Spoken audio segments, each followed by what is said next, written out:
Setelah mendengar apa yang dikatakan Anita, Rehan nampak kaget. Ikut lomba? Anita kembali berkata, "Iya mas, ikut lomba." Rehan kemudian tersenyum. "Anita, yang benar saja. Itu lomba menggendong istri." Anita kembali meyakinkan Rehan. "Iya mas, itu lomba menggendong istri. Kan lumayan mas kalau kita menang. Kita bisa dapat uang yang banyak.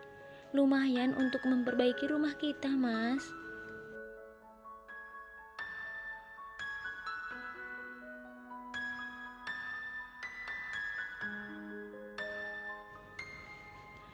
Rehan menggelengkan kepalanya sambil terus tersenyum, lalu berjalan ke pondok kecilnya. Sambil duduk, Rehan berkata, "Yang benar saja Anita, kamu belum pernah melihat kan lomba itu seperti apa. Lomba itu tidak mudah. Kita harus menggendong istri kita, lalu melewati berbagai macam rintangan. Membayangkannya saja aku tidak bisa, Anita." Anita kemudian duduk di samping Rehan dengan wajah cemberut. Rehan melirik Anita lalu mencubit dagunya manja. "Sayang, bukannya aku tidak mau, tapi..."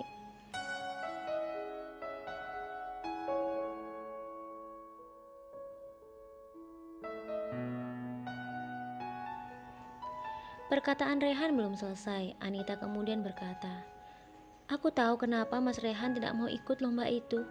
Karena aku gemuk kan mas, karena aku besar, karena berat badanku melebihi ibu-ibu yang lain. Dan mas putus asa sebelum mencobanya." Rehan menggelengkan kepalanya sambil menatap Anita. "Tidak Anita, tidak seperti itu, tapi..." Anita kembali bertanya, "Tapi kenapa mas, kalau bukan itu alasannya?" "Apa alasanmu mas? Bukankah kita sangat membutuhkan uang? Dengan mengikuti lomba itu, kita punya peluang yang besar untuk mendapatkan uang mas."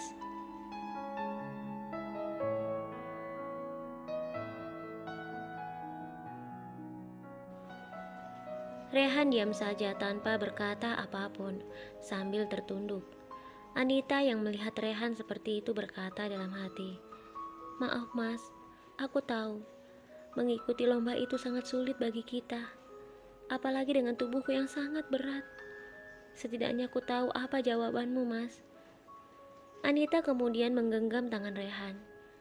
"Mas, aku minta maaf kalau aku sudah mengatakan hal ini. Seharusnya aku tahu diri mas. Tubuhku yang besar seperti ini mana bisa ikut lomba seperti itu. Orang-orang pasti juga akan mentertawakan kita."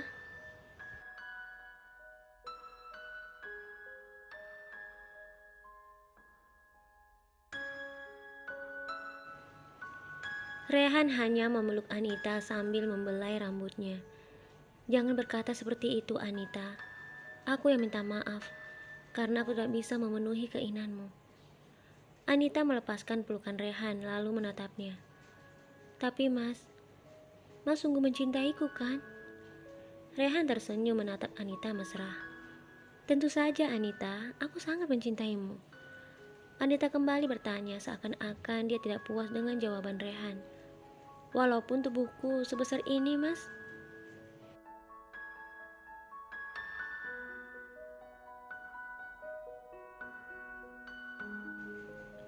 Rehan mengangguk menatap Anita. "Iya Anita, berapa kali aku harus mengatakan hal ini? Berapa kali aku harus meyakinkan kamu bahwa aku sangat mencintaimu? Tolong percayalah padaku.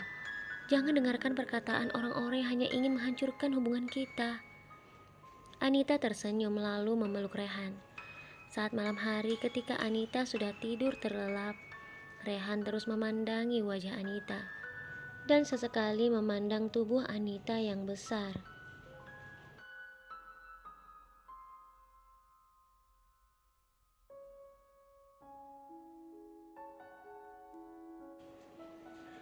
Rehan kemudian membelai wajah istrinya itu dan berkata dalam hati, "Maafkan aku Anita, jika hari ini aku telah mengecewakanmu." Setelah itu Rehan kemudian berbaring di samping Anita lalu memeluknya. Keesokan harinya Rehan dan Anita sedang memanen padi di sawah mereka. Moni yang sengaja datang ke sawah itu untuk menemui Rehan, tampak kecewa melihat kemesraan Rehan dengan Anita. Kemiskinan fisik, hinaan tidak membuat hubungan Rehan dan Anita menjadi retak. Tetapi justru sebaliknya, hubungan mereka semakin romantis dan sangat bahagia.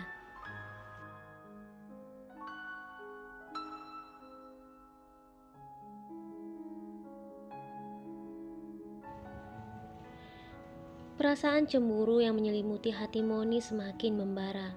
Dia memutar otak untuk mencari ide bagaimana cara menghancurkan hubungan rumah tangga Rehan dan Anita. Aku tidak akan diam saja melihat hal ini, Kang.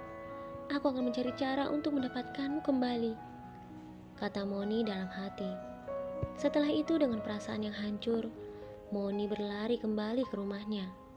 Di sepanjang jalan, Moni terus berpikir apa yang harus dilakukannya. Dia sudah melakukan beberapa cara, namun semuanya gagal.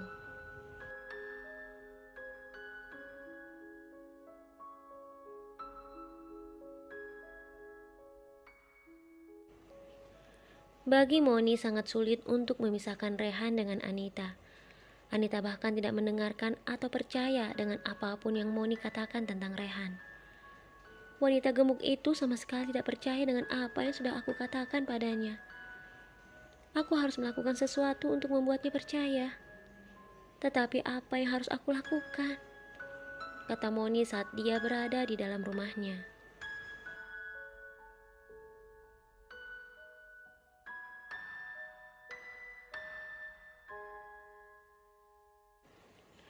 Tidak lama kemudian dia tampak tersenyum. Aku tahu apa yang harus aku lakukan. Aku harus memberi bukti bukan hanya sekedar perkataan. Dengan begitu wanita gemuk itu dengan sendirinya akan meninggalkan Kang Rehan. Setelah itu, Kang Rehan akan menjadi milikku. Moni kemudian keluar dari rumahnya dan berjalan ke suatu tempat. Saat sore hari, Moni menunggu Rehan pulang dari sawah. Moni yang tahu Rehan selalu pulang saat matahari terbenam, bersembunyi di dekat sebuah pohon besar.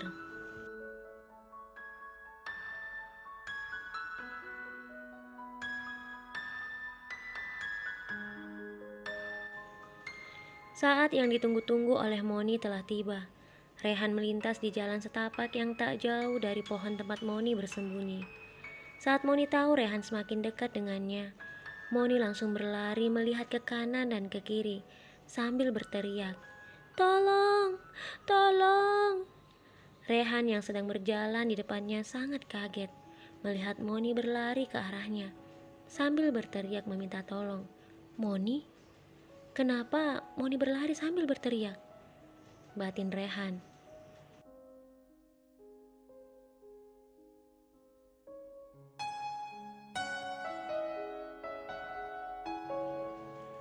Moni yang berlari kencang menabrak Rehan dengan nafas tak beraturan. Moni berkata, "Kang, Kakang, tolong Moni, Kang." Rehan yang semakin bingung tampak kaget melihat Moni yang tampak berantakan. Neng Moni kenapa?" Moni belum menjawab pertanyaan Rehan. Moni langsung pingsan di pelukan Rehan. Seorang laki-laki yang melihat hal itu langsung berteriak pada Rehan, "Ada apa ini? Kamu siapa? Kamu apakan wanita ini?"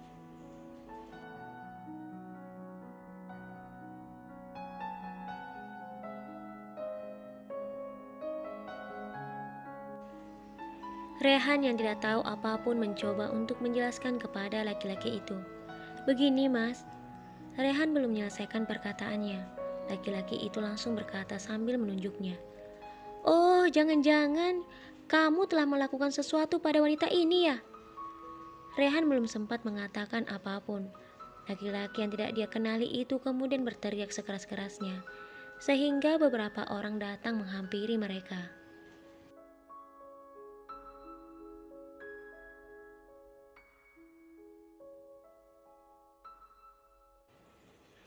Beberapa orang yang berlari menghampiri mereka tampak kaget melihat Moni dalam pangkuan Rehan tak sadarkan diri.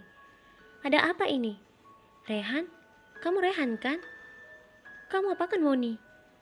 Rehan yang tampak bingung berusaha menjelaskan kepada orang-orang itu yang sedang terlihat marah padanya.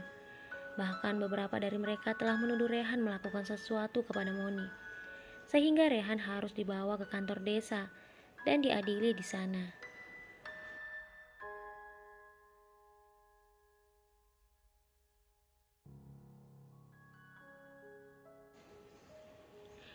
Rehan yang tidak tahu apa-apa terus mencoba menjelaskan kepada semua warga yang sedang menyeretnya. Tolong lepaskan saya, bapak-bapak. Saya tidak bersalah. Saya tidak tahu apapun. Tolong percayalah dengan apa yang saya katakan. Orang-orang yang sedang terbawa amarah tidak menghiraukan perkataan Rehan. Mereka tetap membawa Rehan ke kantor desa dan memperlakukannya dengan sangat tidak manusiawi.